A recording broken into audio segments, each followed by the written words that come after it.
May the name of the Lord be glorified. ദൈവനാമം മഹത്വപ്പെടുമാറാകട്ടെ. We are here in the evening of once again a glorious and a gracious time that the Lord has provided to us. കർത്താവ് തന്ന കൃപയ്ക്കനുസരണമായി ദൈവസന്നിധിയിലായിരിക്കുവാൻ ഈ സന്ധ്യയിലും ദൈവം ഇടയാക്കിയിരിക്കുന്നുവല്ലോ. Now I do understand tomorrow we have an exciting day. നമുക്ക് വളരെ exciting ആയിട്ടുള്ള ഒരു ദിവസം നാളെ രാവിലെ ഉണ്ട്. And I do wish to not to create any or keep a lengthy night, but I would like to take in the brevity of the time whatever the Lord has entrusted upon me. ഒരു ദീർഘമായ സന്ധ്യയായിട്ട് ഈ സന്ധ്യയെ ആക്കുവാൻ ഞാൻ ആഗ്രഹിക്കുന്നില്ല, എന്നാലും അനുവദിച്ചിരിക്കുന്ന സമയത്തിനുള്ളിൽ നിന്നുകൊണ്ട് സംസാരിക്കുവാനാണ് ആഗ്രഹിക്കുന്നത്. My teacher told once like this. എൻ്റെ അധ്യാപകൻ ഒരിക്കൽ ഇങ്ങനെ പറഞ്ഞു, preacher, you sin. പ്രസംഗി പാപം ചെയ്യുന്നുണ്ട്. So we started asking how. ഞാൻ ചോദിച്ചു, എങ്ങനെയാണ് ഒരു പ്രസംഗിക്കും പാപം ചെയ്യാൻ കഴിയുക? Because preacher is supposed to be standing as the right person, the ambassador of God. ഒരു പ്രസംഗി ദൈവത്തിന്റെ ഒരു അഭിഷിക്തനായി ഒരു തെറ്റും ചെയ്യാത്തവനായി നിൽക്കണമല്ലോ. But my teacher replied like this. എൻ്റെ അധ്യാപകൻ ഇങ്ങനെ പറഞ്ഞു, when you make the word of God boring, you also sin over here. ദൈവവചനം വളരെ ബോറിംഗ് ആയിട്ട് പറയുമ്പോൾ നീ ഒരു പാപം ചെയ്യുകയൂടെയാണ്. So definitely I hope and pray that this evening will not be a time of boredom, but it will be a time of edification and growth for all of us. അങ്ങനെ ഒരു boring ആയിട്ടുള്ള സമയമല്ല, എന്നാൽ നമുക്ക് ദൈവസന്നിധിയിൽ ആത്മീക വർധനവിന്റെ ഒരു സമയമായിട്ട് ഇത് തീരട്ടെ എന്ന് ആഗ്രഹിക്കുന്നു. So coming to the book of Zephaniah. സെഫന്യാവിന്റെ പുസ്തകത്തിലേക്ക് നമുക്ക് കടന്നു വരാം. Now why I started looking into the book of Zephaniah as a requirement to one of the teachings, lengthy sessions that I was taking during the time of COVID. കോവിഡിന്റെ സമയത്ത് ഞാൻ ഒരു Bible വേദപുസ്തക പഠനത്തിനു വേണ്ടി എടുത്ത ഒരു പുസ്തകമാണിത്. And in that session, one of the interesting lesson which I could remember was how is the Lord's coming and how is our practical life, how can we measure it over here? കർത്താവിൻ്റെ വരവും നമ്മുടെ പ്രായോഗിക ജീവിതവും എങ്ങനെയായിരിക്കണം എന്നുള്ളതിനെ സംബന്ധിച്ച് അതിനോടുള്ള ബന്ധത്തിൽ ഞാൻ ചിന്തിക്കുവാനിടയായി. In the coming of the Lord, how are we supposed to expect and move forward? That was a big impending question over there. കർത്താവിൻ്റെ വരവിനെ മുന്നിൽ വെച്ചുകൊണ്ട് എങ്ങനെ നമ്മൾ മുന്നോട്ട് പോകണം എന്നുള്ളതാണ് വളരെ താല്പര്യമായി ഞാൻ ചിന്തിക്കുവാനിടയായ വിഷയം. So I started studying it, and I would like to share about today as the topic like this: spiritual maturity and blessings for the next lengthy or the sessions that are allotted to me. നമ്മുടെ ആത്മീകമായ മെച്യൂരിറ്റിയെ കുറിച്ചാണ് ഇന്ന് നാം ചിന്തിക്കുവാനായിട്ട് പോകുന്നത്. I would like to continue talking from Zephaniah on the spiritual maturity and the blessings based on that study which I did. അന്ന് ഞാൻ പഠിച്ച ആ വിഷയത്തെ അധികരിച്ചുകൊണ്ടാണ് ആത്മീക പക്വത എന്നുള്ള വിഷയത്തെക്കുറിച്ച് പഠിക്കുവാൻ ഞാൻ ആഗ്രഹിക്കുന്നത്. So what you see on the screen is a place where you can reach me after this study. If you have any doubts or questions, this barcode will be placed at behind over there. ഈ സ്ക്രീനിൽ കാണുന്ന barcode scan ചെയ്താൽ ഇതിന്റെ കൂടുതലായിട്ടുള്ള വിഷയങ്ങളെ നിങ്ങൾക്ക് അറിയുവാൻ സാധിക്കും. You will have, if you want more notes which I am doing, whatever I am teaching, you will be provided. Or if you have questions, you can leave that questions right over there. Once you scan the barcode, you will be directed over there. നമ്മൾ പഠിക്കുന്ന വിഷയത്തെക്കുറിച്ചുള്ള കൂടുതൽ കാര്യങ്ങൾ അവിടെ ഉണ്ടായിരിക്കും. അതുപോലെ എന്തെങ്കിലും ചോദ്യങ്ങൾ ഉന്നയിക്കണമെങ്കിൽ അതിൽ തന്നെ ഉന്നയിക്കുവാനായിട്ടും സാധിക്കും. So coming to the book of Zephaniah, we understand from here the judgment of God as given by our uncle Joshi over here, an introduction. Joshi brother ആമുഖമായി പറഞ്ഞതുപോലെ ശക്തമായ ദൈവിക ന്യായവിധിയെക്കുറിച്ചാണ് ഈ അധ്യായം ആരംഭിക്കുന്നത്. But when we come to the end of the chapter, there is the compassion of God, the restoration of God over there. പക്ഷേ അവസാനത്തിലേക്ക് വരുമ്പോൾ കരുണാമയനായ ദൈവത്തെയും എങ്ങനെയാണ് ദൈവം നമ്മെ യഥാസ്ഥാനപ്പെടുത്തുന്നത് എന്നുള്ളതിനെയും കുറിച്ച് കാണുവാനിടയാകുന്നു. So here is what I would like to look at. What is God teaching us through the lens of His eyes? How are we a failure or how are we a success over there? കർത്താവിന്റെ കണ്ണുകളിലൂടെ ഈ പഠനത്തെ കാണുമ്പോൾ നാം എങ്ങനെയാണ് വിജയിക്കുകയും പരാജയപ്പെടുകയും ചെയ്യുക എന്നുള്ളതാണ് നാം വിഷയീഭവിക്കുന്നത്. The blessing of God relies on us when we are a success or a failure in the eyes of God over there. ദൈവത്തിൻ്റെ കണ്ണുകളിൽ കൂടെ ദൈവം നമ്മെ എങ്ങനെ കാണുന്നു എന്നുള്ളതിനെ അധികരിച്ചാണ് നമ്മുടെ വിജയമോ പരാജയമോ So ആയിരിക്കുന്നത്. in the eyes of God, we see Zephaniah teaching us how the children of God, Judah, has failed in front of God over there. ദൈവത്തിൻ്റെ ആഗ്രഹത്തിനനുസരിച്ച് യഹൂദ ജനം എങ്ങനെയാണ് ആയിത്തീരാത്തത് എന്നുള്ളതിനെക്കുറിച്ച് ഇവിടെ നമുക്ക് കാണാൻ സാധിക്കും. So Zephaniah is crying out. He is reaching out to the people of Judah. This is where your mistake is. God is coming with his judgment over there. യഹൂദ ജനത്തോട് സെഫന്യാവ് പറയുകയാണ്, നിങ്ങൾ ചെയ്യുന്ന തെറ്റുകൾ ഇവയാണ്, നിങ്ങൾക്ക് ദൈവസന്നിധിയിൽ അടുത്തു വരാൻ കഴിയാത്തത് ഇന്നിന്ന കാരണങ്ങളാലാണെന്ന്. There is a story that goes like this: the boy who cried wolf. പുലി വരുന്നു എന്ന് പറഞ്ഞ ഒരു കുട്ടിയുടെ കഥ നാം കേട്ടിട്ടുണ്ട്. It is an Aesop fable for children. That is one lesson which I remember in childhood. Aesop കഥകളിൽ ഉൾപ്പെടുന്ന ഒരു കഥയാണത്. And in that, the story goes like this: the child is crying wolf, wolf as a prank to agitate the villagers over there. ആ കുട്ടി ആ ഗ്രാമത്തിലെ ആളുകളെ ഒന്ന് provoke ചെയ്യാനായിട്ട് പുലി വരുന്നേ എന്ന് പറഞ്ഞുകൊണ്ടിരിക്കും. Each time the child cries out, the villagers immediately start running over there. എല്ലാ പ്രാവശ്യവും ആദ്യം ആ കുട്ടി ഇത് പറയുമ്പോൾ ആ ഗ്രാമത്തിലുള്ള ആളുകളെല്ലാം ഓടിക്കൂടും. And after all, when we understand, when suddenly the wolf came, no one came to the rescue to the boy. കുറച്ചു കഴിഞ്ഞ് യഥാർത്ഥത്തിൽ പുലി വന്നപ്പോൾ ഗ്രാമത്തിൽ നിന്ന് ആരും ഓടി വന്നില്ല. But dear listeners, here is where when Zephaniah cries out, this is not a cry of deception over here. സെഫന്യാവ് കരയുമ്പോൾ അങ്ങനെയുള്ള ഒരു കരച്ചിലായിട്ടല്ല നമുക്കതിനെ കാണുവാൻ കഴിയുന്നത്. This is a cry of judgment which is coming over here. God's people should remember this very carefully. ദൈവത്തിന്റെ ശക്തമായ ന്യായവിധി വരികയാണ്, അത് ദൈവമക്കൾ അറിഞ്ഞിരിക്കണം. Children of God should remember how the judgment of God is a warning over here. ദൈവമക്കൾ ഓർത്തിരിക്കേണ്ട കാര്യം എങ്ങനെയാണ് ദൈവിക ന്യായവിധി ഒരു വലിയ മുന്നറിയിപ്പാവുന്നത് എന്നുള്ളതാണ്. Taking that warning ahead, how are we to prepare our life over here? ആ മുന്നറിയിപ്പ് നമ്മുടെ മുമ്പിൽ വയ്ക്കുമ്പോൾ എങ്ങനെയാണ് നമ്മൾ അതിനുവേണ്ടി തയ്യാറെടുക്കുന്നതെന്ന് നാം ചിന്തിക്കാൻ ആവശ്യമുണ്ട്. So the book of Zephaniah starts by reminding us what is the condition of the people now over here. ഈ ജനത്തിന്റെ അവസ്ഥ എന്താണെന്ന് പറഞ്ഞുകൊണ്ടാണ് സെഫന്യാവിന്റെ പുസ്തകം ആരംഭിക്കുന്നത്. And how is God looking into their life over there? എങ്ങനെയാണ് ദൈവം അവരുടെ ജീവിതത്തെ കാണുന്നത് എന്നുള്ളതും പറയുന്നുണ്ട്. When I started comparing this situation in other chapters over there, മറ്റ് അധ്യായങ്ങളിൽ ഈ സാഹചര്യത്തെ മുൻനിർത്തി പരിശോധിച്ചപ്പോൾ this is where children of Israel was influenced by the nations surrounding them.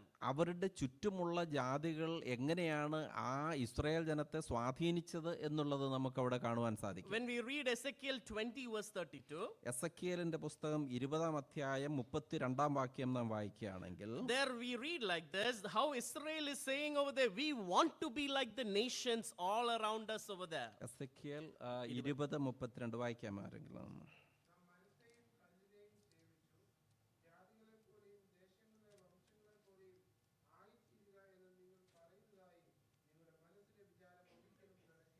Thank you, uncle. There is God condemning the action of the people through Ezekiel. What you desire like that, it will never happen over there. എസെക്കിയേലിലൂടെ ദൈവം പറയുവാൻ ആഗ്രഹിക്കുന്നത് നിങ്ങളുടെ മനസ്സിലെ വിചാരം ഒരിക്കലും നടക്കാൻ പോകുന്നില്ല. In Jeremiah, again we read, I love foreign gods. When the people are influenced by the nation, God is condemning their action over there. യിരെമ്യാ പുസ്തകത്തിലും അത്തരത്തിൽ തന്നെ ദൈവത്തെ അന്വേഷിക്കാത്ത ജനത്തെ ദൈവം ശാസിക്കുന്നതായി കാണാൻ കഴിയും. So in this situation, when we come to Judah, the people of Judah, when we look into the life of Zephaniah, how he is reaching out to the people, God is teaching them what is the problem and how they should change over there. യഹൂദ ജനത്തെ നോക്കിക്കൊണ്ട് എങ്ങനെയാണ് അവരുടെ ജീവിതം അവര് മാറ്റേണ്ടതെന്ന് അവരുടെ ദൈവം ഓർപ്പിക്കുന്ന വാക്കുകളാണ്. Now whenever we get through a name in the Old Testament, we have to understand the meaning of the name is accompanied to their lifestyle over there. ഒരു പേരിനെ സംബന്ധിച്ച് നമ്മൾ പഴയ നിയമത്തിൽ പ്രത്യേകിച്ച് പരിശോധിക്കുകയാണെങ്കിൽ അവന്റെ ജീവിത രീതിയുമായിട്ട് സ്വഭാവവുമായിട്ട് ആ പേര് എങ്ങനെ ബന്ധപ്പെട്ടിരിക്കുന്നു എന്ന് കാണുവാൻ സാധിക്കും. The meaning of Zephaniah calls like this: God has hidden, or Yahweh hides over there. ദൈവം മറച്ചു വെച്ചിരിക്കുന്നു എന്നാണ് ആ പേരിന്റെ അർത്ഥം. Or in other dictionaries or people who comment here is, yet he is called the Yahweh's watchman over there. ഒരു യഹോവയുടെ കാവൽക്കാരൻ എന്ന് മറ്റു ചില നമുക്ക് അതിനെക്കുറിച്ച് കാണുവാൻ A സാധിക്കും. watchman who cries out, the judgment is coming over there. ഇതാ ന്യായവിധി വരുന്നു എന്ന് പറഞ്ഞുകൊണ്ട് ഒരു കാവൽക്കാരൻ നിലവിളിക്കുകയാണ്. So Zephaniah is important even today, I strongly believe, because Zephaniah is talking to us the future, how the day of the Lord is important for us. അതുകൊണ്ട് തന്നെ ഭാവിയെക്കുറിച്ച് കർത്താവിൻ്റെ നാളിനെക്കുറിച്ച് പറയുന്നത് കൊണ്ട് സെഫന്യ വളരെ പ്രാധാന്യമർഹിക്കുന്ന ഒരു പുസ്തകമായിട്ടിരിക്കുന്നു. And how is Zephaniah describing it? Shall we read a few verses ahead of our study? ആ വിഷയത്തെ എങ്ങനെയാണ് സെഫന്യാവ് വിശദീകരിക്കുന്നതിനെ സംബന്ധിച്ച് നമുക്ക് ചില വാക്കുകൾ വായിക്കാം, ചില വാക്യങ്ങൾ വായിക്കാം. Coming to the book of Zephaniah chapter 1 verse 14. സെഫന്യാവിന്റെ പുസ്തകം 1-ാം വാക്യം. He talks about the time of the day of the Lord. യഹോവയുടെ മഹാദിവസത്തെക്കുറിച്ച് അവൻ പറയുന്നുണ്ട്. That he says the day of the Lord is near over here. അവൻ പറയുകയാണ് അത് അടുത്ത് അത്യന്തം ബന്ധപ്പെട്ട് വരുന്നു. In verse 15 it talks about the day, it is a time of wrath over there. 15-ാമത്തെ വാക്യത്തിൽ ക്രോധ ദിവസത്തെക്കുറിച്ച് പറയുന്നു. In 17 he says it is a judgment on sin over there. 17-ാമത്തെ വാക്യത്തിൽ പാപം ചെയ്യുന്നവർക്ക് വരുന്ന കഷ്ടതയെക്കുറിച്ച് പറയുന്നു. And in 3 verse 17, an absolute contrast, it will be a blessing of God's presence among God's people over എന്നാൽ there.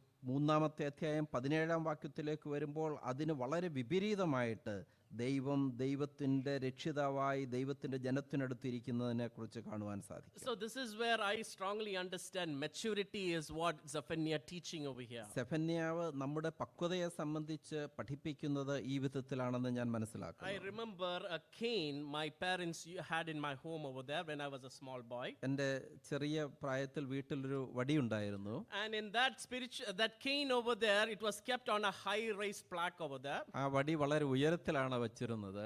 And immediately when I was mischievous with my sister, my parents used to say over here, should I take it? ഞാൻ എൻ്റെ സിസ്റ്ററോട് വഴക്കുണ്ടാക്കുമ്പോൾ മാതാപിതാക്കൾ ചോദിക്കും, ഞാനത് എടുക്കണമോടാ?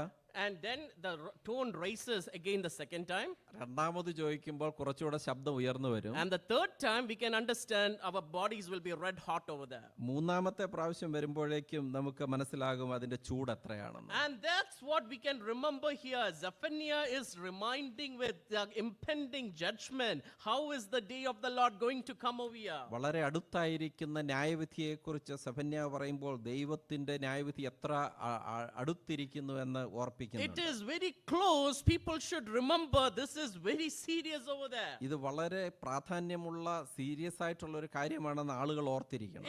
It will come as a judgment on their action of sin over there. അവരുടെ പാപ പ്രകൃതി മുഖാന്തരമുള്ള ഒരു ന്യായവിധിയായിട്ടാണ് അത് കടന്നു വരുന്നത്. It is a time of wrath. It is a time of God's wrath over here. ദൈവത്തിന്റെ ക്രോധത്തിന്റെ സമയമായിട്ടാണ് അത് കടന്നു വരുന്നത്. So how do we then apply this, learn to apply from here? അപ്പോൾ നമ്മുടെ ജീവിതത്തിൽ നമ്മൾ എങ്ങനെയാണ് അതിനെ സ്വാംശീകരിക്കേണ്ടത്? As a modern day believer of this New Testament era, we should be very serious how we maintain a Christian life. ക്രിസ്തീയ ജീവിതം എങ്ങനെയാണ് നാം മുന്നോട്ട് കൊണ്ടുപോകുന്നത് എന്നുള്ളത് ഈ കാലഘട്ടത്തിലെ വിശ്വാസികൾ എന്നുള്ള നിലയിൽ നാം വളരെ പ്രാധാന്യത്തോടെ ഓർത്തിരിക്കേണ്ട It is കാര്യമാണ്. not a mockery over here. അതൊരു തമാശയായ കാര്യമല്ല. It is not a type of ritual we do over here. അതേതെങ്കിലും തരത്തിലുള്ള ഒരു വഴിപാടായി നാം ചെയ്യുന്നതല്ല. Because it signifies our relationship over there. കാരണം ദൈവവുമായുള്ള നമ്മുടെ ബന്ധത്തെയാണ് അത് പ്രാധാന്യവൽക്കരിക്കുന്നത്. Now if we have a relationship with a husband and wife, ഭർത്താവും ഭാര്യയും തമ്മിലുള്ള ഒരു ബന്ധത്തെക്കുറിച്ച് പറഞ്ഞാൽ definitely the joy of that relationship will be executed in their day-to-day lifestyle actions and wherever they are moving in. അതിന്റെ മാധുര്യം എന്ന് പറയുന്നത് ഓരോ ദിവസവും അവരുടെ ജീവിതത്തിൽ അവർ ഇടപെടുന്ന കാര്യങ്ങളിൽ കണ്ടുകൊണ്ടിരിക്കേണ്ട കാര്യമാണ്. It will not be a once in a month relationship over there. അത് മാസത്തിൽ ഒരിക്കൽ മാത്രം സംഭവിക്കുന്ന കാര്യമല്ല. Definitely when the husband is stressed, the wife will understand over there. ഭർത്താവിന് ടെൻഷൻ ഉണ്ടായാൽ ഭാര്യയ്ക്ക് അത് മനസ്സിലാവും. And vice versa, when the wife is tense, the husband also has to understand. ഭാര്യയ്ക്ക് ടെൻഷൻ ഉണ്ടായാൽ ഭർത്താവിന് അത് മനസ്സിലാവും. And definitely when the whole house is disturbed, the entire community of the neighborhood also understands. വീട് മുഴുവൻ പ്രയാസത്തിലായാൽ അടുത്തുള്ള ആളുകൾ അത് മനസ്സിലാകും. So definitely when we look into the word of God, how are we living a lifestyle pleasing God in this day of judgment coming near? ദൈവവചനത്തിലേക്ക് നോക്കുമ്പോൾ ന്യായവിധി വരുന്ന കാലഘട്ടത്തിൽ എങ്ങനെയാണ് നമ്മൾ ജീവിക്കുന്നതെന്ന് ഓർത്തിരിക്കണം. So let us come to the lifestyle of Judah over here. യഹൂദയുടെ സ്വഭാവത്തിലേക്ക് അവരുടെ പ്രകൃതത്തിലേക്ക് നമുക്ക് കടന്നു വരാം. So what is happening in Judah is the people are in a long standing rebellion over there. അവിടെ മത്സരിക്കുന്ന ഒരു ജനതയായിട്ടാണ് യഹൂദയെ നമുക്ക് കാണുവാനായിട്ട് സാധിക്കുന്നത്. Zephaniah is helping us to understand to what time period he is in over there. ഏത് കാലഘട്ടത്തിലാണ് സെഫന്യാവ് ഇത് പറയുന്നതെന്ന് നമ്മെ മനസ്സിലാക്കി തരുന്നുണ്ട്. When we go through the history, we can recognize he is the great grandson of King Hezekiah over there. ഹിസ്കിയാവിന്റെ ചെറുമകനാണ് അവനെന്ന് ചരിത്രത്തിൽ നിന്ന് നമുക്ക് മനസ്സിലാക്കാൻ When സാധിക്കും. we study through, we can understand it. This is in the time period exactly when Manasseh was an evil king and who had done a great spiritual damage. Zephaniah was born over there. മനശ്ശെ എന്ന് പറയുന്ന ദുഷ്ട രാജാവ് ഭരിച്ച കാലത്താണ് ഈ സെഫന്യാവിന്റെ ജനനം. Manasseh and King Ammon continued their legacy of damnation over there, and that's where God is coming with Zephaniah over there. മനശ്ശെയും ആമോനും ദുഷ്ട രാജാക്കന്മാരെ ഭരിക്കുന്ന കാലത്ത് ദൈവം ഇടപെടുന്നതിന്റെ പ്രതിഫലനമായിട്ടാണ് സെഫന്യാവ് കടന്നു വരുന്നത്. So in the time of darkness, there is God hiding Zephaniah to raise him to bring a spiritual vision, a message to enlighten the life of the people. ഇരുളിന്റെ കാലഘട്ടത്തിൽ ആ രാജാക്കന്മാരുടെ കാലത്ത് സെഫന്യാവിലൂടെ ഒരു പുതിയ സന്ദേശം നൽകുവാനായിട്ട് ദൈവം കടന്നു വരിക. So Zephaniah, we can understand he has a family heritage over there. അവനൊരു വലിയ പാരമ്പര്യം ഉണ്ടെന്ന് നമുക്ക് മനസ്സിലാക്കാൻ സാധിക്കും. And he used his leadership role in that community to communicate the message of God. അവന്റെ നേതൃത്വ പാഠവും ദൈവത്തിന്റെ വചനം മറ്റുള്ളവരെ അറിയിക്കുവാനായിട്ട് അവൻ ഉപയോഗിക്കുന്നുണ്ട്. But his role was actually exasperated when the community heard his message for the call of repentance over there. എന്നാൽ ആ സമൂഹം ആ മാനസാന്തരത്തിനായിട്ടുള്ള സന്ദേശം കേൾക്കുമ്പോൾ അവരത് ആരോഗ്യകരമായി എടുക്കുന്നില്ല. The why is because എന്തുകൊണ്ടാണ്? Because they thought he was only playing over there, he was joking over there. അവൻ തമാശ പറയുന്നുവെന്ന് ആ സമൂഹത്തിന് തോന്നി. Because they thought they are spiritual by their own maturity, they do not need a Zephaniah to teach them over there. അവര് ആത്മീകരാണെന്നും സെഫന്യാവിനെ പോലെയുള്ള ഒരാൾ വന്ന് അവരെ പഠിപ്പിക്കേണ്ട കാര്യമില്ലെന്നും അവർ ചിന്തിച്ചു. And they were under the impression what they are doing is absolutely correct in their eyes over there. അവര് വിചാരിച്ചത് അവര് ചെയ്തു പോകുന്ന കാര്യങ്ങൾ കൃത്യമായുള്ളതും ശരിയായുള്ളതും ആണെന്നാണ്. Definitely this is a message to examine our life over here. നമ്മെ തിരിഞ്ഞു ചിന്തിക്കുവാൻ പ്രേരിപ്പിക്കുന്ന ഒരു പാഠം അവിടെയുണ്ട്. This is where we should ask ourselves what we are doing in front of the Lord. Is it a message of correction or is it a time to move forward, or are we taking it lightly over there? കർത്താവിന്റെ സന്നിധാനത്തിൽ നാം എടുക്കുന്ന തീരുമാനങ്ങൾ നാം വളരെ അനായാസമായിട്ട് എടുക്കുകയാണോ അതോ വളരെ ദൈവസന്നിധിയിൽ ഉത്തരവാദിത്വപരമായിട്ടാണോ ചെയ്യുന്നതെന്ന് ചിന്തിക്കുവാൻ നമുക്കിടയാണ്. The people of God were blinded by sinful purpose in their hearts.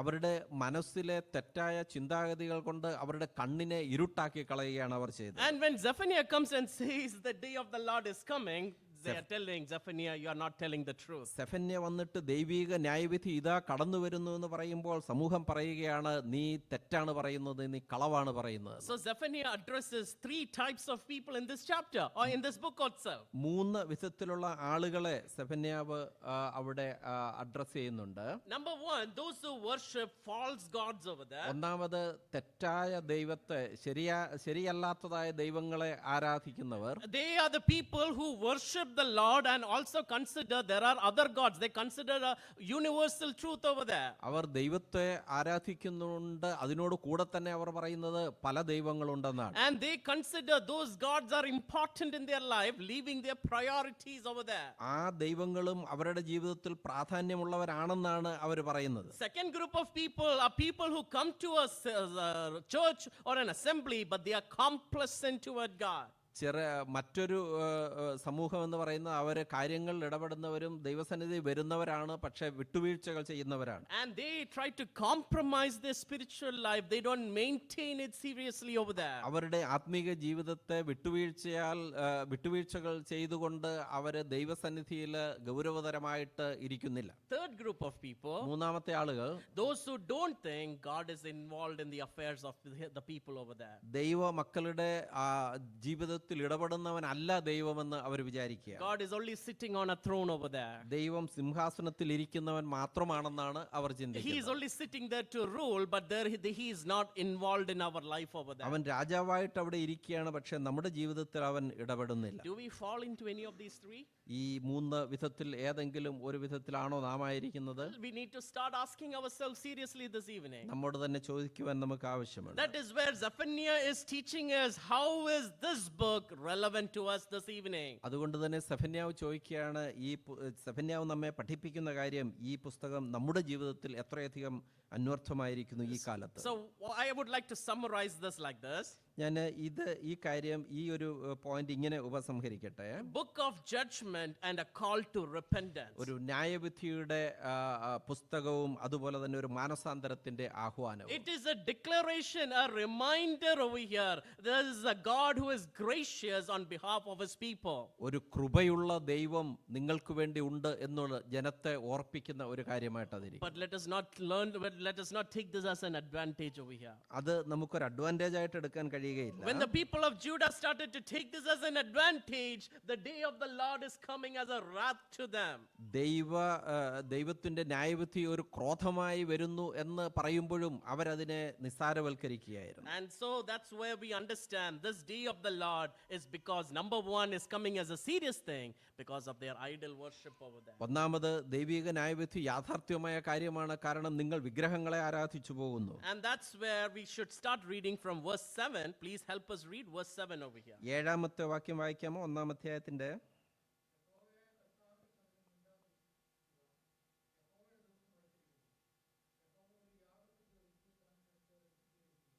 Thank you, uncle. My teacher, when I was doing the doctrinal subject on eschatology, that is the last day study, അന്ത്യ കാലഘട്ടത്തെക്കുറിച്ച് പഠിക്കുമ്പോൾ he was looking to us, teaching us from the book of Revelation.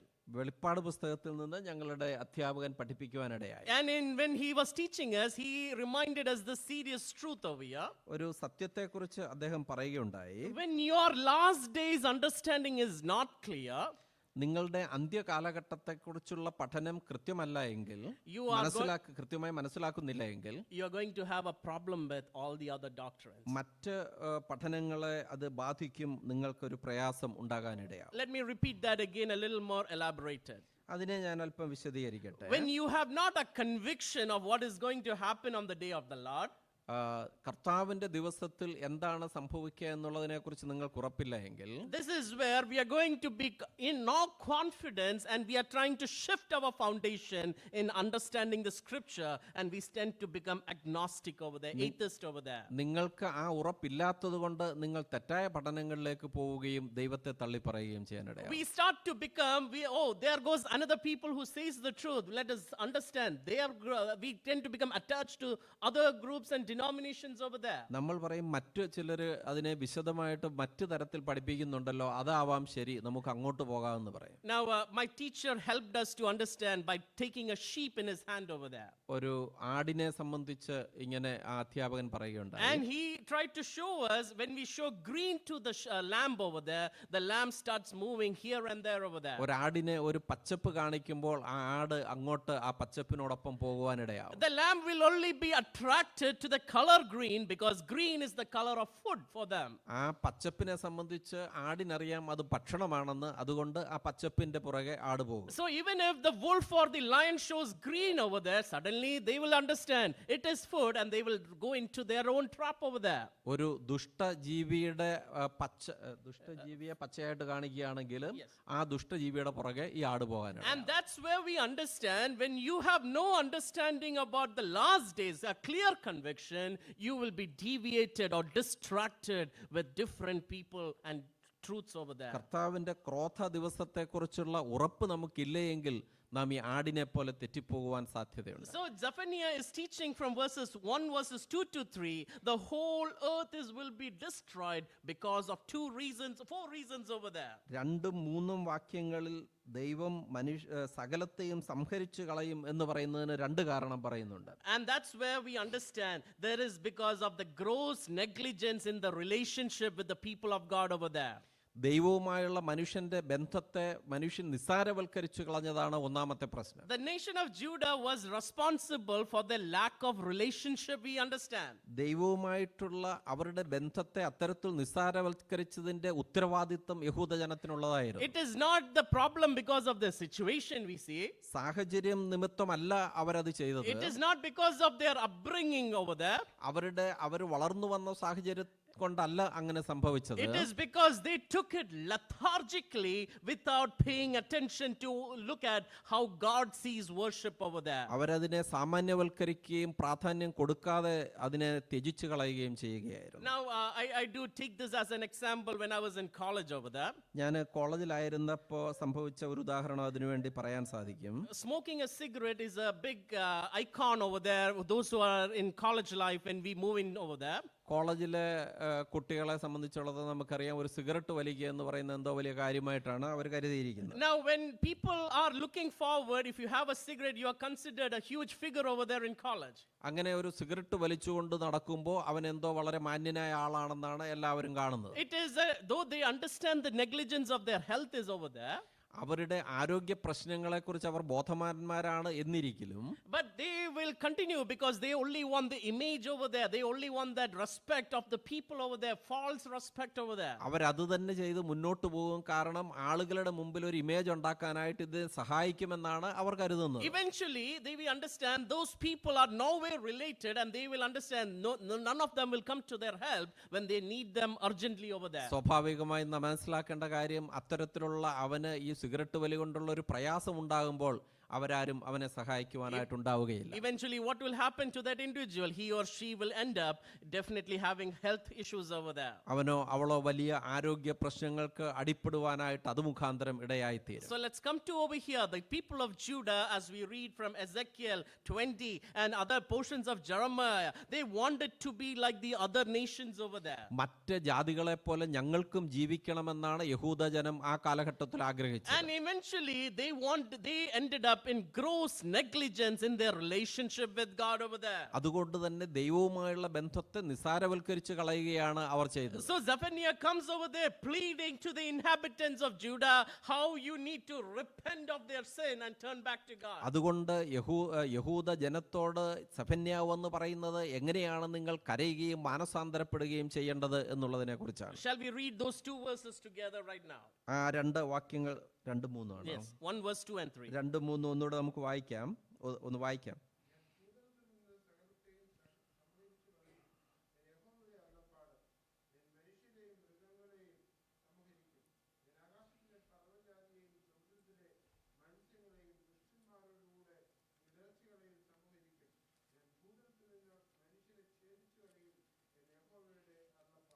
Thank you. There we come across the warning with strictness over here. വലിയൊരു മുന്നറിയിപ്പ് അവിടെ കടന്നു വരികയാണ്. In this warning, this is what one lesson we have to remember. Zephaniah is waking up the people of Judah who are spiritually fallen asleep over here. അവര് ആത്മീയമായി ഉറങ്ങിയ ജനത്തെ ഒന്ന് എഴുന്നേൽപ്പിക്കുവാനായിട്ട് സെഫന്യാവ് ആഗ്രഹിക്കുകയാണ്. In our seminary when we studied, we were surrounded by snakes over there. സെമിനാരിയിൽ ഞങ്ങൾ പഠിക്കുമ്പോൾ അവിടെ പാമ്പുകൾ ഉണ്ടായിരുന്നു. And definitely I get scared and I shut the door and sit inside. ഞാൻ പേടിച്ചിട്ട് കതകടച്ച് അകത്തിരിക്കും. And our professor says after evening when we come there will be a lot of snakes. We have to be very careful over there. ഞങ്ങളുടെ professor പറയും വൈകിട്ട് നടന്നു വരുമ്പോൾ അവിടെ പാമ്പുകളുണ്ട്, വളരെ സൂക്ഷിക്കണം. And even if there is suddenly one tries to jump through the window, we have to be very cautious, and there will be drums beaten and everyone will be awakened over there. ഒരു പാമ്പ് ചാടുന്നത് കാണുമ്പോൾ അവിടെ drum കൊട്ടും, എല്ലാവരെയും അങ്ങനെ അവരെ മുന്നറിയിപ്പ് നൽകി അവരെ ഉണർത്തുവാൻ ശ്രമിക്കും. So when the impending danger is ahead of us, there is a warning coming from different directions. ഒരു അപകടം വളരെ അടുത്തുള്ളപ്പോൾ അത്തരത്തിലുള്ള മുന്നറിയിപ്പുകൾ നൽകുക സ്വാഭാവികമാണ്, സാധാരണയാണ്. So here is Zephaniah waking up the people to their spiritual disobedience over here. ആ ജനത്തിന്റെ ആത്മീകമായ അനുസരണക്കേടിൽ നിന്ന് അവരെ ഉണർത്തുവാൻ സെഫന്യാവ് ആഗ്രഹിക്കുകയാണ്. And there is what God is teaching them through Zephaniah, how God is going to wipe them off from the face of the earth. ദൈവം അവരെ ഭൂതലത്തിൽ നിന്ന് സംഹരിച്ചു കളയുമെന്നാണ് യഹോവ പറയുന്നത്. This is the anger of God that Zephaniah is talking here. ഇതാണ് ദൈവത്തിന്റെ ആ കോപം, സെഫന്യാവ് പറയുന്ന ക്രോധം എന്നുള്ളത്. If you want to spiritually grow with the Lord, നിങ്ങൾക്ക് കർത്താവിന്റെ സന്നിധിയിൽ ആത്മീകമായി അഭിവൃദ്ധിപ്പെടണമെങ്കിൽ If that maturity is necessary, if you acknowledge it, that means you should first look to how the Lord is asking you to come to Him. ആത്മീക പക്വത നമുക്കുണ്ടായി വരണമെങ്കിൽ ദൈവം നമ്മെ എത്തരത്തിലായിത്തീരുവാൻ ആഗ്രഹിക്കുന്നു എന്ന് മനസ്സിലാക്കണം. Even the people of Judah are moving away from God. This is where God is showing them, I hate you for what you are doing yourself over here. നീ ചെയ്യുന്ന കാര്യങ്ങളെ കാണുമ്പോൾ ഞാൻ എത്രയധികം നിന്റെ പ്രവർത്തികളെ വെറുക്കുന്നുവെന്ന് യഹോവ പറയുകയാണ്. Verse 4 comes with the anger of God. I will cut off what is remaining of you from the Baal, from the places of Baal over there. ദൈവത്തിന്റെ കോപം മുന്നോട്ട് പോകുമ്പോൾ 4-ാമത്തെ വാക്യത്തിൽ കാണുന്നത്, ഞാൻ യഹൂദയുടെയും യെരൂശലേമിലെ സകല നിവാസികളുടെ മേലും കൈനീട്ടും, ഞാൻ ഈ സ്ഥലത്തു നിന്ന് ബാലിന്റെ ശേഷിപ്പിനെയും പുരോഹിതന്മാരോടുകൂടെ പൂജാഗിരി പേരിനെയും ഞാൻ ഇല്ലാതെ നശിപ്പിച്ചു കളയുമെന്നാണ് പറയുന്നത്. Now I just imagine when my parents are angry at us. എൻ്റെ മാതാപിതാക്കള് ദേഷ്യപ്പെടുമ്പോൾ I used to think after reading this, what if they say get out of the house after all, after the third warning over there. ഞാൻ വിചാരിച്ചു ഈ 3-ാമത്തെ മുന്നറിയിപ്പ് തന്നു കഴിഞ്ഞിട്ട് ഈ വീട്ടിൽ നിന്ന് ഇറങ്ങിപ്പോയാൽ പറഞ്ഞാൽ ഞാൻ എന്ത് ചെയ്യും? That is the final solution. അതാണ് ഏറ്റവും ഒടുവിൽ ഉണ്ടാകാൻ സാധ്യതയുള്ള ഒരു സാഹചര്യം. As a child, it will be only darkness in front of us. എന്നെ സംബന്ധിച്ചിടത്തോളം വീട്ടിൽ നിന്ന് ഇറങ്ങിയാൽ മുമ്പിൽ അന്ധകാരം മാത്രമേ ഉള്ളൂ. As a child, it will be only didn't know how to move forward over there. എങ്ങനെയാണ് മുന്നോട്ട് പോകേണ്ടതെന്ന് ഒരു കുട്ടി എന്നുള്ള നിലയിൽ എനിക്കൊരിക്കലും മനസ്സിലാക്കുവാൻ കഴിയുകയില്ല. This is where the people of God are. God has not, their sin has elevated God's anger, and that's where we understand God is not more forgiving them over here. അവരുടെ പാപം എന്നുള്ളത് ദൈവസന്നിധിയിൽ വളരെ പ്രാധാന്യത്തോടെ ദൈവം കാണുകയും അതിനെ ശാസിക്കുകയും ചെയ്യുന്നതുകൊണ്ടാണ് ദൈവം അവരെ സംഹരിക്കുമെന്ന് പറയുന്നു. We should remember the anger of God has come to a height where he is not just displeased or a little displeased, he is completely angry with them and he is only looking to destroy them over here. ദൈവത്തിന്റെ ക്രോധത്തിന്റെ ആ ഒരു മാനദണ്ഡം എന്ന് പറയുന്നത് അവരെ ശാസിക്കുകയോ അങ്ങനെയുള്ള സാഹചര്യത്തിലല്ല, അത് മുന്നോട്ട് പോയിട്ട് അവരെ സംഹരിച്ചു കളയുമെന്നുള്ള തലത്തിലേക്ക് എത്തിപ്പെട്ടിരിക്കുകയാണ്. But when we come to the conclusion, there we see a beautiful picture of restoration also over here. പക്ഷേ നാം അതിന്റെ അവസാനത്തിലേക്ക് വരുമ്പോൾ അവരെ യഥാസ്ഥാനപ്പെടുത്തുന്ന മനോഹരമായ ചിത്രം അവിടെ നമുക്ക് കാണുവാൻ കഴിയും. I will be going that more deeper as my time allocates over there. There are more I wills over there as a time of restoration. God is speaking over there. 7 പ്രാവശ്യം ഞാൻ എന്ന് പറഞ്ഞുകൊണ്ട്, ഞാൻ ഇത് ചെയ്യും എന്ന് പറഞ്ഞുകൊണ്ട് അവസാനത്തിൽ കർത്താവ് ദൈവം പറയുന്നതായിട്ട് നമുക്ക് കാണാൻ സാധിക്കും. Even when there is impending judgment, God's restoration comes with grace. He himself is coming to restore the people over there. വലിയ ന്യായവിധി നമ്മുടെ മുമ്പിൽ തൂങ്ങുമ്പോൾ പോലും ദൈവം അതിനെ കൃപാലുവായിട്ട് അതിനെ മാറ്റിക്കളഞ്ഞിട്ട് നമ്മെ യഥാസ്ഥാനപ്പെടുത്തുവാനായിട്ട് കരുണാമയനായി കടന്നു വരുന്ന ചിത്രവും നമുക്ക് കാണാൻ സാധിക്കും. So let us not take lightly when we talk about the anger of God. ദൈവത്തിന്റെ ക്രോധത്തെ സംബന്ധിച്ച് നാം പറയുമ്പോൾ അത് വെറും ലളിതവൽക്കരിക്കുവാനായിട്ട് പാടില്ല. We should not take it simply, oh it is just a small sin, God is only not going to be very displeased over there. ഇതൊരു ചെറിയ പാപമല്ലേ, ദൈവത്തിന് അത് അനിഷ്ടമാവുകയില്ല എന്ന് ഒരിക്കലും നാം ചിന്തിക്കുവാൻ പാടില്ല. That is where God is teaching, your sin you are accountable of it. അതുകൊണ്ടാണ് ദൈവം പറയുന്നത് നിന്റെ പാപത്തിന് നീ കണക്ക് കൊടുക്കേണ്ടി വരും എന്നുള്ളത്. And when we come to verses 5 and 6, the sin of the people is addressed very seriously over there. 5ഉം 6ഉം വാക്യങ്ങളിലേക്ക് വരുമ്പോൾ അവരുടെ പാപത്തെ സംബന്ധിച്ച് ദൈവം വളരെ കൃത്യമായിട്ട് പറയുന്നുണ്ട്. God's people will be destroyed because of their idolatry and treason over there. അവര് ദൈവത്തിന്റെ ജനം ആ അന്യദേവങ്ങളെ നമസ്കരിക്കുന്നത് കൊണ്ട് അവരെ ഇല്ലാതെയാക്കി കളയവരെ ഛേദിച്ചു കളയുമെന്ന് കർത്താവ് പറയുകയാണ്. Now I enjoy talking with kids.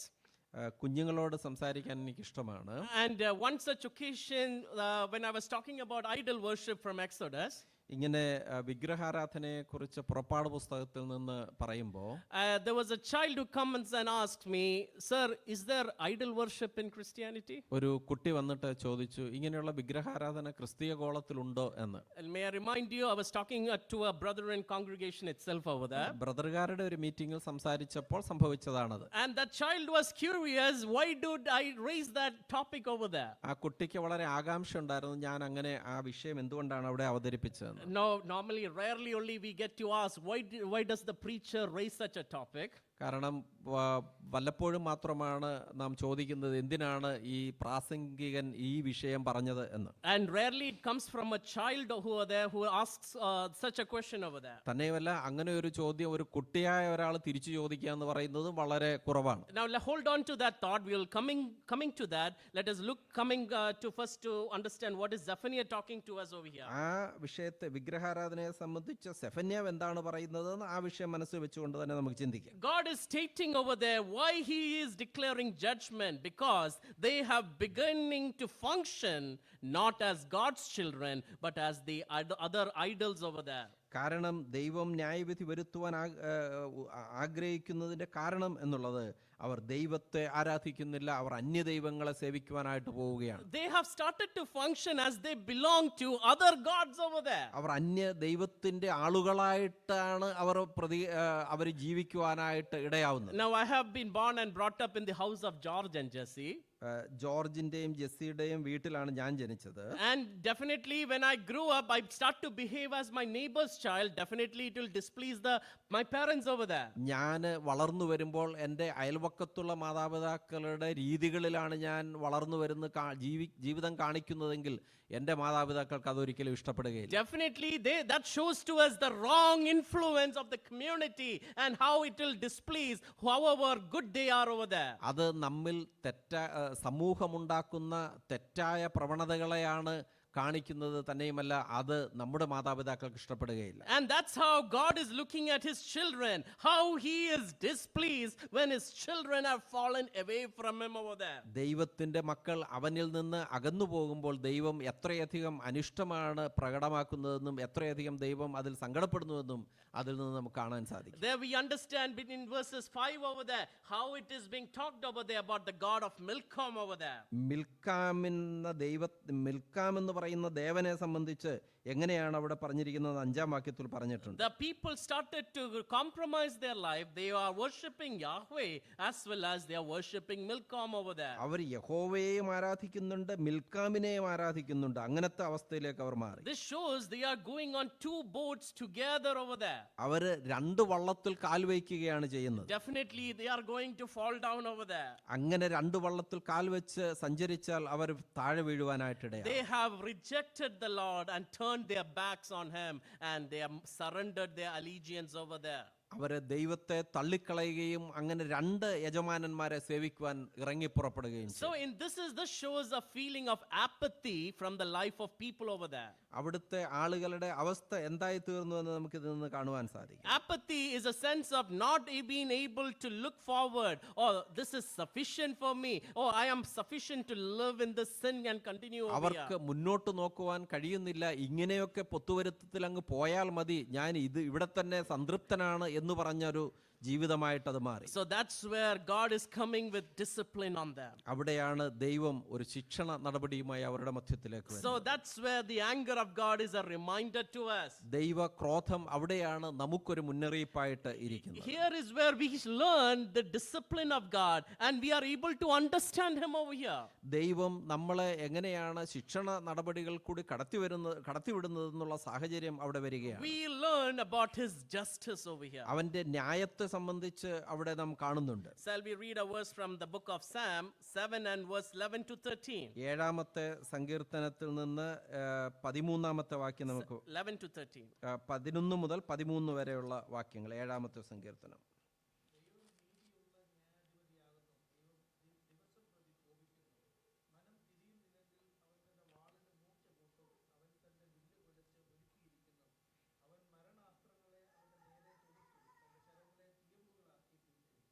Thank you, Uncle. Now, the judgment of God, Psalmist says it within that song over here.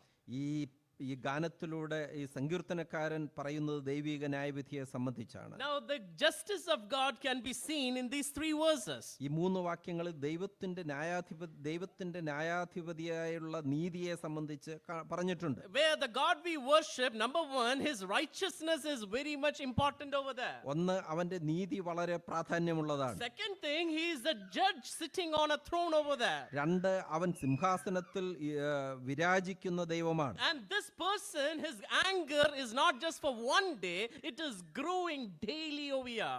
ആ ദൈവത്തിന്റെ ക്രോധം ഓരോ ദിവസവും അങ്ങനെ നാം മനം തിരിയുന്നില്ല എങ്കിൽ അത് മൂർച്ച കൂടി വരികയാണ്. And verse 12 shows over there why is that anger growing every day in the English Bible. എന്തുകൊണ്ടാണ് അവന്റെ ആ ക്രോധത്തിന് മൂർച്ച കൂടി വരുന്നതെന്ന് 12-ാം വാക്യത്തിൽ ഇംഗ്ലീഷ് വാചകങ്ങളിൽ എഴുതിയിട്ടുണ്ട്. Because man is not repenting, man is continuing to sin over there, making God angry. കാരണം മനുഷ്യൻ മരം തിരിയുന്നില്ല, അവന്റെ അവസ്ഥയിൽ മുന്നോട്ട് പോകുവാൻ തെറ്റായ പാപപ്രകൃതത്തിൽ മുന്നോട്ട് പോകുന്നു. So that is why we understand God is getting ready weapons over there. The psalmist says he is preparing sharp arrows, getting ready for the war over there. അതുകൊണ്ടാണ് സങ്കീർത്തനക്കാരൻ അവിടെ എഴുതിയിരിക്കുന്നത്, അവൻ തന്റെ വില്ല് കുലച്ച് ഒരുങ്ങിയിരിക്കുകയാണ് ശിക്ഷാവിധിക്കായിട്ട്. So we should remember as children of God, we who know Christ, number one, we have no condemnation, but we have to be walking in the fear of God over here. കർത്താവിനെ അറിയുന്ന ദൈവജനം എന്നുള്ള നിലയിൽ നാം ഓർത്തിരിക്കേണ്ട കാര്യം,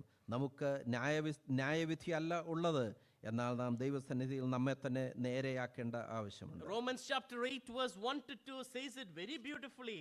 Those who are existing in Christ Jesus, there is no condemnation over there. റോമാലേഖനം 8-ാം അധ്യായത്തിന്റെ 1-ാമത്തെ വാക്യത്തിൽ നാം വായിക്കുന്നുണ്ടല്ലോ, അതുകൊണ്ട് ഇപ്പോൾ ക്രിസ്തുയേശുവിലുള്ളവർക്ക് ഒരു ശിക്ഷാവിധിയും We ഇല്ല. can be assured of our salvation over there. നമ്മുടെ രക്ഷയുടെ ഭദ്രതയെ സംബന്ധിച്ച് അവിടെ But പ്രകടമാക്കിയിട്ടുണ്ട്. we should be very careful. How are we living a life without sin on this earth? അതേസമയം തന്നെ ഈ ലോകത്തിൽ നമ്മൾ പാപമില്ലാത്ത ജീവിതം നയിക്കേണ്ടത് എങ്ങനെയാണെന്നുള്ളതിനെ സംബന്ധിച്ച് നാം സൂക്ഷ്മതയുള്ളവരായിരിക്കണം. When the children of Judah did not maintain their consistent Christian life, God is bringing judgment over there. യഹൂദ ജനം ദൈവ സന്നിധിയിൽ അങ്ങനെയുള്ള ഒരു ക്രിസ്തീയ ജീവിതം നയിക്കാഞ്ഞതുകൊണ്ട് ദൈവം അവരുടെ മേൽ വലിയ ന്യായവിധി അയക്കുകയാണ്. What did they do? What did the children of God do over there? ദൈവ മക്കൾ എന്ന് പറയുന്ന യഹൂദജനം എന്താണ് അവിടെ ചെയ്തത്? Number one, they forgot him over there. ഒന്നാമത് അവർ ദൈവത്തെ മറന്നുകളഞ്ഞു. It is a reminder to what our evangelist P.C. Varghese reminded us in the last class. P.C. Varghese brother കഴിഞ്ഞ ക്ലാസ്സിൽ പറഞ്ഞ കാര്യം തന്നെയാണത്.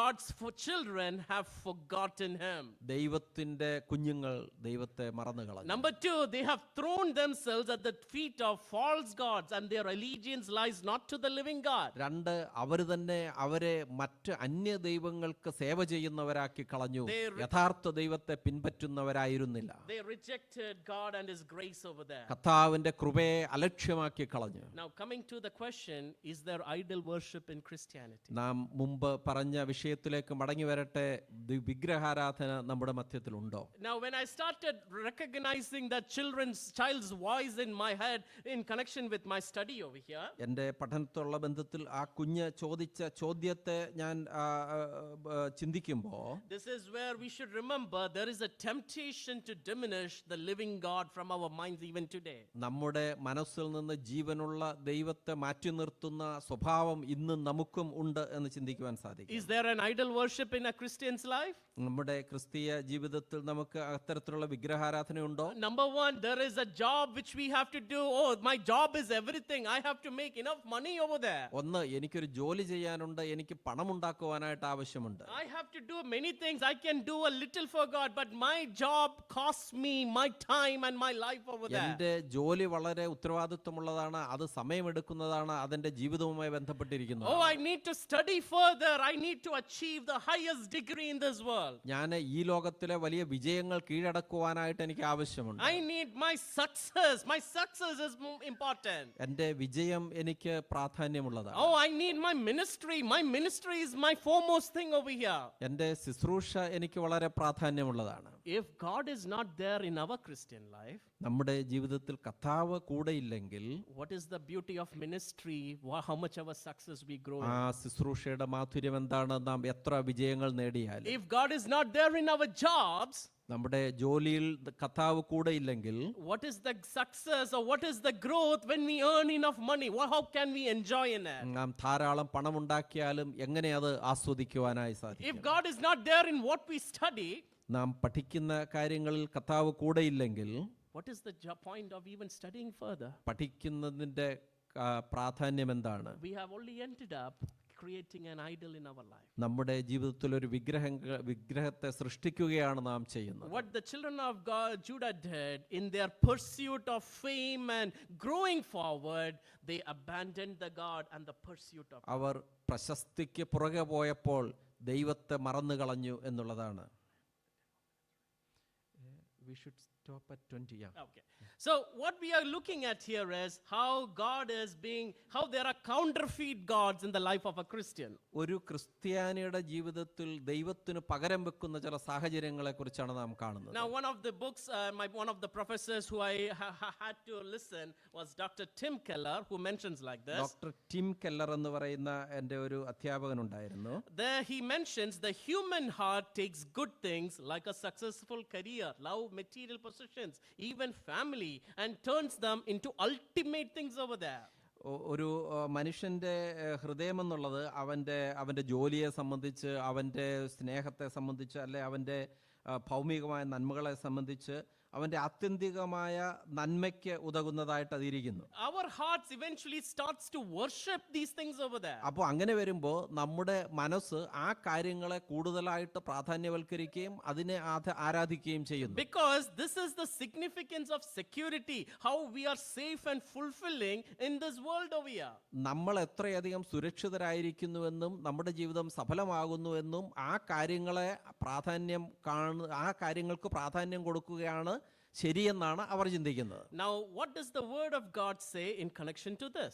ഈ കാര്യവുമായി ബന്ധപ്പെട്ട് ദൈവവചനം എന്താണ് പറയുന്നത്? Turn your attention with me to Joshua 24 verse 15. Again a warning. യോശുവയുടെ പുസ്തകം 24-ാം അധ്യായം 15-ാം വാക്യത്തിൽ അതിനെ സംബന്ധിച്ചൊരു മുന്നറിയിപ്പ് നൽകുന്നുണ്ട്. Now this is the lesson which I could remember even when I was studying Zephaniah, even to my child or even for a generation ahead of us. ഞാൻ എൻ്റെ ചെറുപ്പകാലത്തെ സംബന്ധിച്ചും അതുപോലെ നമ്മുടെ വളർന്നു വരുന്ന തലമുറയെ സംബന്ധിച്ചും ചിന്തിക്കുമ്പോൾ ഈ പാഠം വളരെ പ്രാധാന്യമുള്ളതായിട്ട് എനിക്ക് തോന്നിയിട്ടുണ്ട്. Please help us out someone with Joshua 24 verse 15. യോശുവയുടെ പുസ്തകം 24-ാം അധ്യായം 15-ാമത്തെ വാക്യം.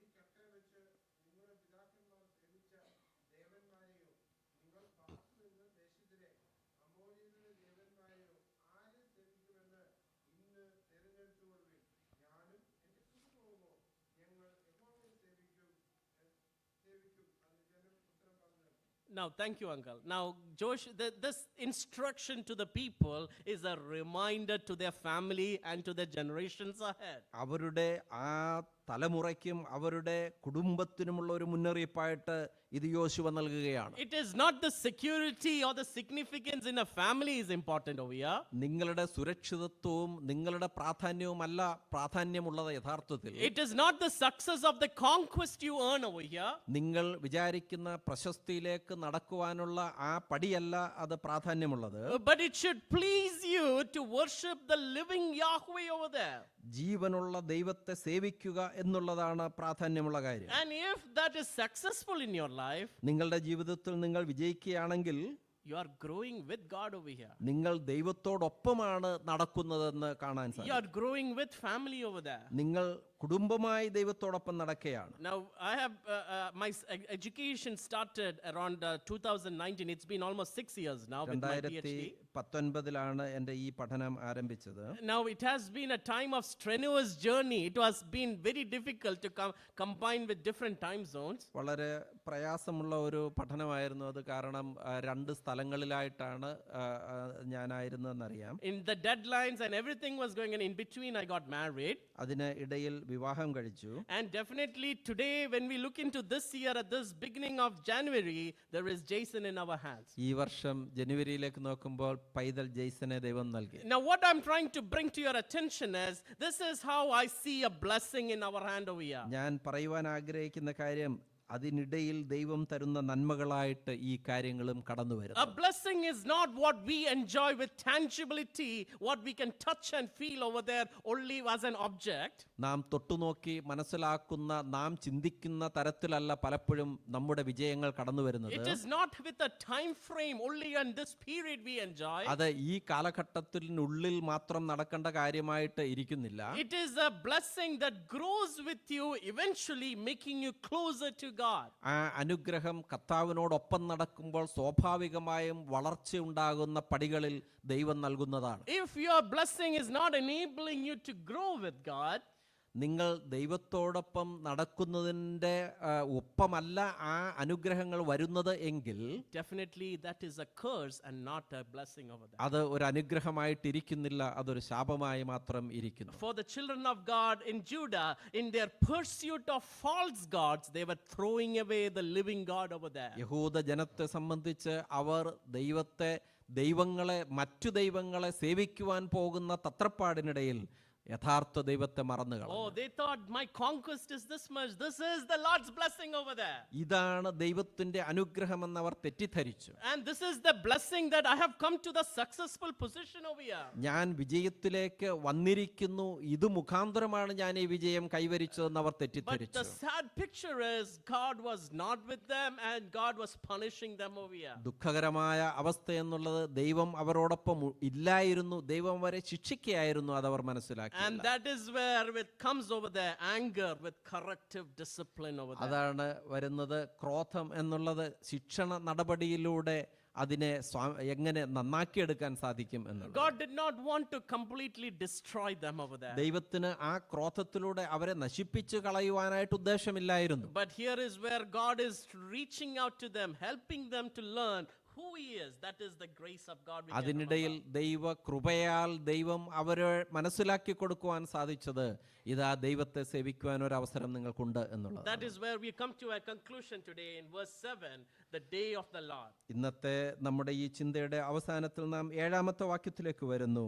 കർത്താവിന്റെ ദിവസത്തെ, യഹോവയുടെ ദിവസത്തെ സംബന്ധിച്ച്. It is the judgment which is coming. യഹോവയുടെ ദിവസം അടുത്തിരിക്കുന്നു. We should be very careful over there. നാം വളരെ സൂക്ഷ്മതയോടെ ആയിരിക്കുവാൻ ആവശ്യമുണ്ട്. It was a message for Judah, അത് യഹൂദയ്ക്കുള്ള ഒരു സന്ദേശമാണ്. but it is a reminder for us of the coming second coming of our Lord Jesus Christ. പക്ഷേ കർത്താവിന്റെ രണ്ടാം വരവിനെ സംബന്ധിച്ച് നമ്മെ ഓർപ്പിക്കുന്ന ഒരു സംഭവം, ഒരു വിഷയമായിട്ട് കൂടെ അതിരിക്കുന്നു. Are we going to be like Israel, guilty of our mistake, or are we going to be the Lord calling us good and faithful servants? ചെയ്ത തെറ്റിനെ സംബന്ധിച്ച് ദൈവസന്നിധിയിൽ കുറ്റക്കാരായിരിക്കുന്ന ഇസ്രായേലിനെ പോലെയാണോ നാം, അതോ നല്ലവനും വിശ്വസ്തനുമായ ദാസനെ എന്ന് ദൈവം പറയാൻ ആഗ്രഹിക്കുന്ന ആ വിശ്വാസിയെ പോലെയാണോ നാം? We should remember God's judgment has no class over there. ദൈവത്തിന്റെ ശിക്ഷാവിധിക്ക് പ്രത്യേക പരിഗണന വിഷയങ്ങളില്ല.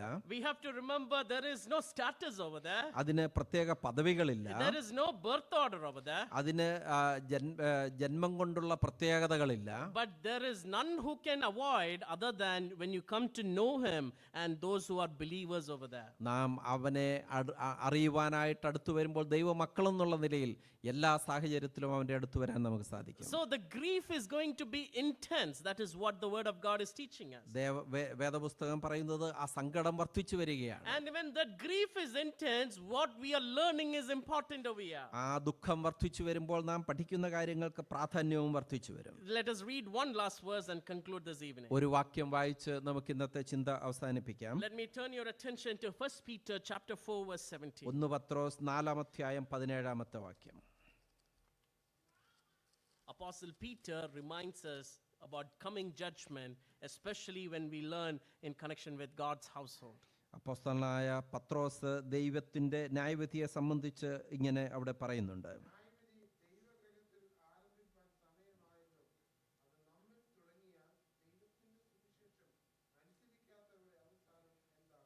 What a great warning over here. എത്ര വലിയ ഒരു മുന്നറിയിപ്പായിട്ട് അത് നമ്മുടെ മുമ്പാകെ ഇരിക്കുന്നു. Are we seriously reading this?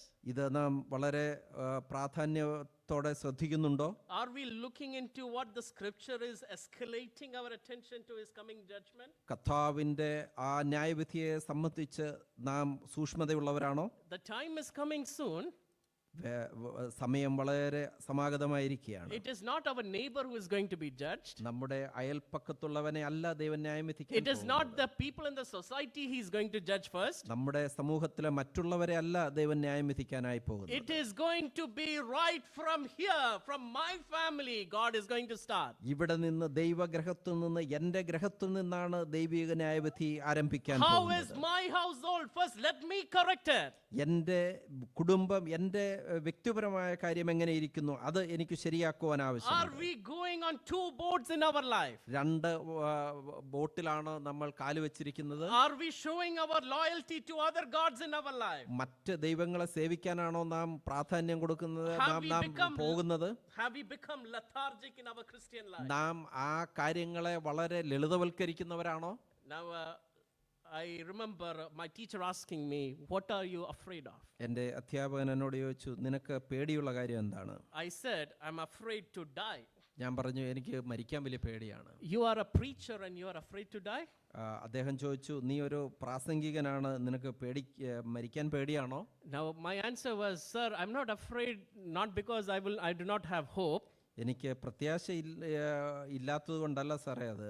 but I'm afraid the day will come where I will live in shame to my God and I will die like that." എൻ്റെ ഭയം എന്നുള്ളത് ഞാൻ കർത്താവിൻ്റെ സന്നിധിയിൽ നിൽക്കുമ്പോൾ എനിക്ക് ലജ്ജ ഉണ്ടാകുമോ എന്നുള്ള ഭയമാണ് എനിക്കുള്ളത്. If I have to live in a life of shame in front of that living God and die over here, that is my fear over here. ജീവനുള്ള ദൈവത്തിൻ്റെ സന്നിധാനത്തിൽ ഞാൻ മരണപ്പെട്ട് മാറ്റപ്പെട്ട് ചെല്ലുമ്പോൾ ഞാൻ ലജ്ജയാണ് എനിക്ക് ഉണ്ടാവുന്നതെങ്കിൽ അതാണ് എൻ്റെ ഭയം എന്ന് ഞാൻ പറഞ്ഞു. Dear listeners, how are we looking forward to that day of the Lord? ആ കർത്താവിൻ്റെ ദിവസത്തെ സംബന്ധിച്ച് നാം എങ്ങനെയാണ് അതിനെ നോക്കിക്കാണുന്നത്? Are we prepared?